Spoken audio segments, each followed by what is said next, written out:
The worst part wasn't the flood. It was my mother telling me to go get my brother. I don't have a brother. When people hear that I'm afraid of water, they think I mean lakes, rivers, the ocean. That's not it. I don't. It's smaller than that. A toilet refilling when nobody used it. A drip inside a wall at 2 a.m. The sound of water moving through a house that should be quiet. Because when I was 8 years old, our house filled up like something alive had found a way inside of it. My memory gets the day wrong. My mom said it happened in March. She said the sun was already up. But in my head, it's always dark when it happens. Cold. And my socks are already damp before I even understand why. I was sleeping in the guest room because my dad had started redoing my bedroom and had never finished it. The walls still had patches of spackle on them, painter's tape peeled from the trim. That morning, the room smelled strange, like pennies, wet dog, pool chemicals. I woke to a sloshing sound somewhere in the house. At first, I thought the cat had spilled his water bowl. Then I slid my feet onto the carpet, and the carpet kissed my toes. That's the only way I can describe it.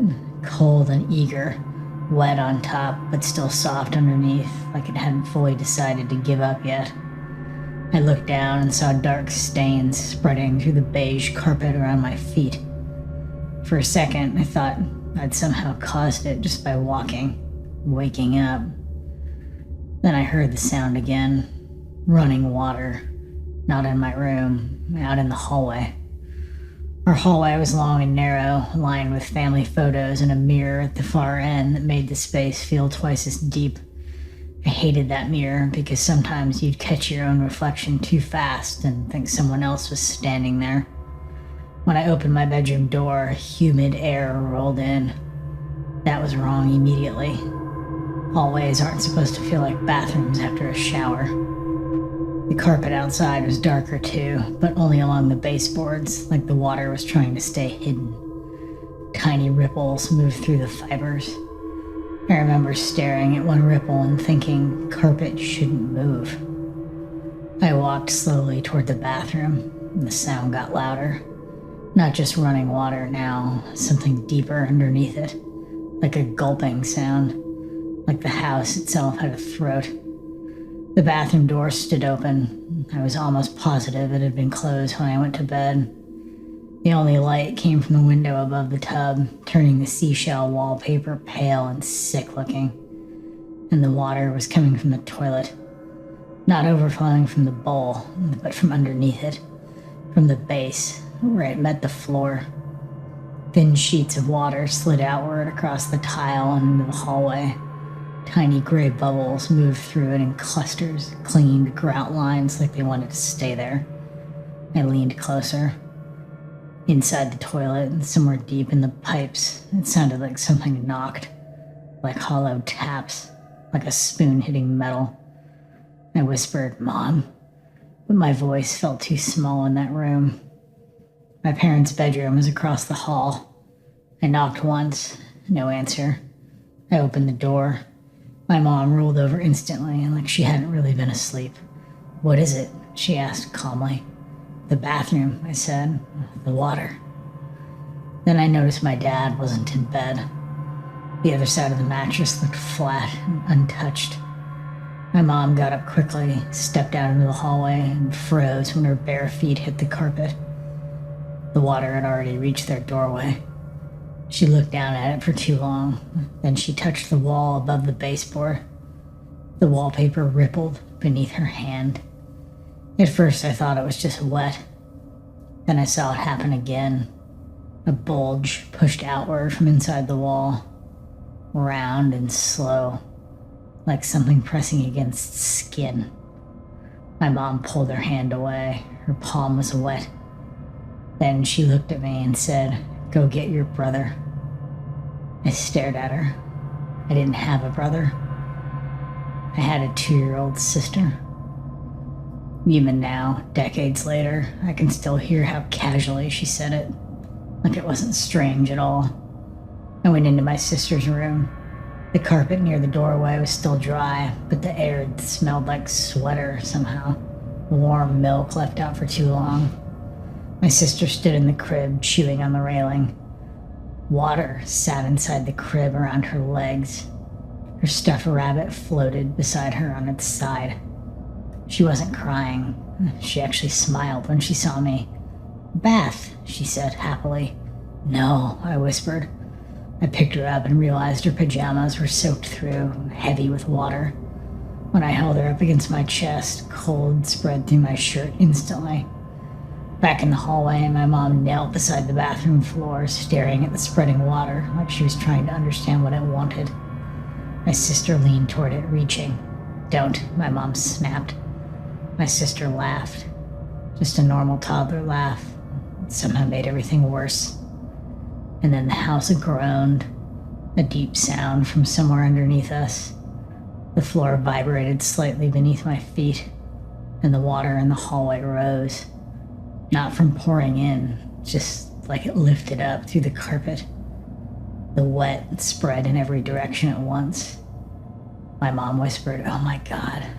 And then the bathroom wall bulged again, harder this time. Swelling moved beneath the wallpaper like something crawling through the inside of the wall. It stopped beside the hallway mirror. The mirror shook slightly, and for 1 second the reflection lagged behind reality. And then the wall burst open. Brown water exploded through the wallpaper in a heavy sheet. The smell changed instantly. Sewage, metal, rot. My mom grabbed my shoulder hard enough to hurt. "Get your shoes, get your coat." "It's not cold," I argued automatically. "Now," she said. I ran back to my room. The carpet was fully soaked now. My bed skirt hung dark with water. The legs of my dresser stood in little pools. My shoes were under the bed. When my knees touched the carpet, it felt like kneeling inside a wet mouth. I reached under the bed and found one shoe.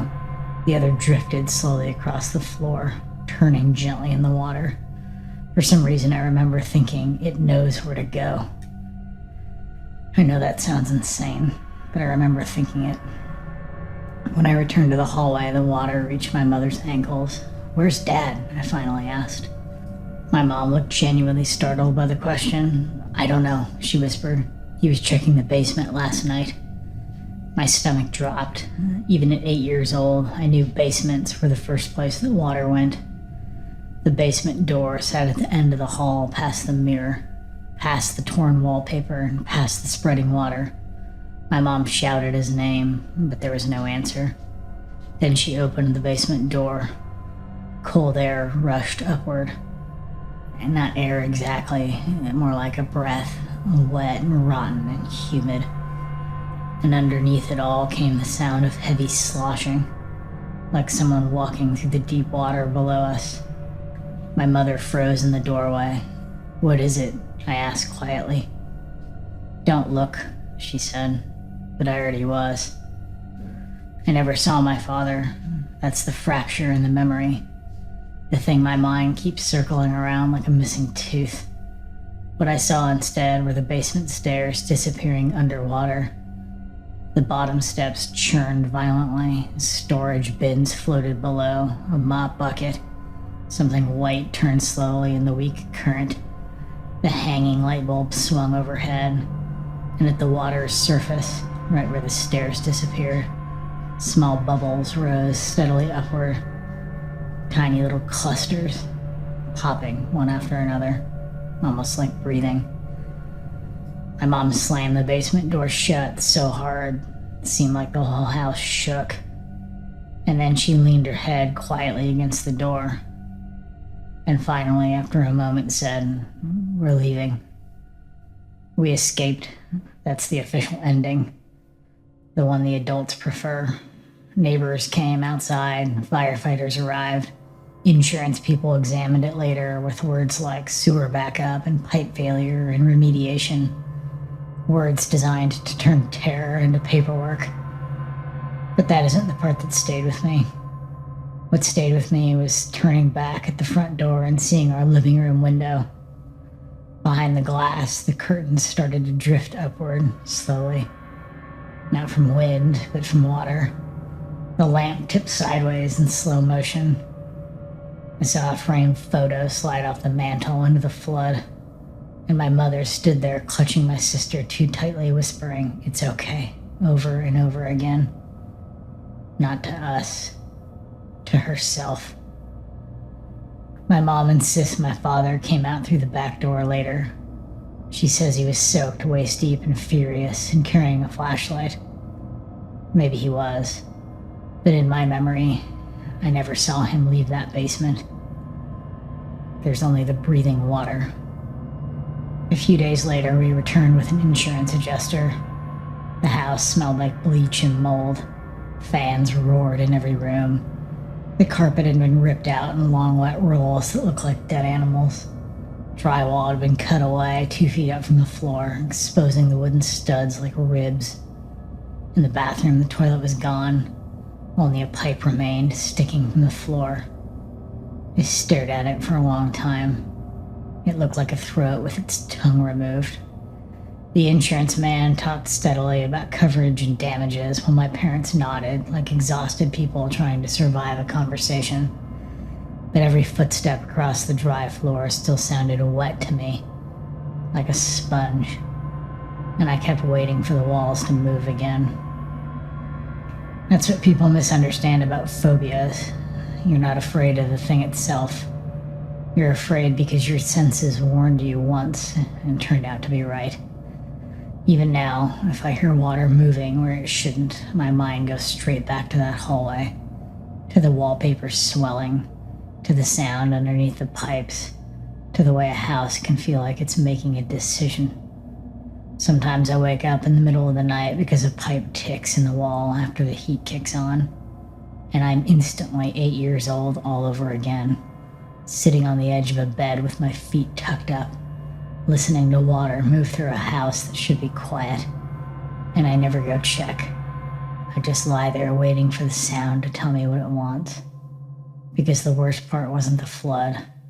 It was hearing my mother tell me to go get my brother, and how normal it all sounded.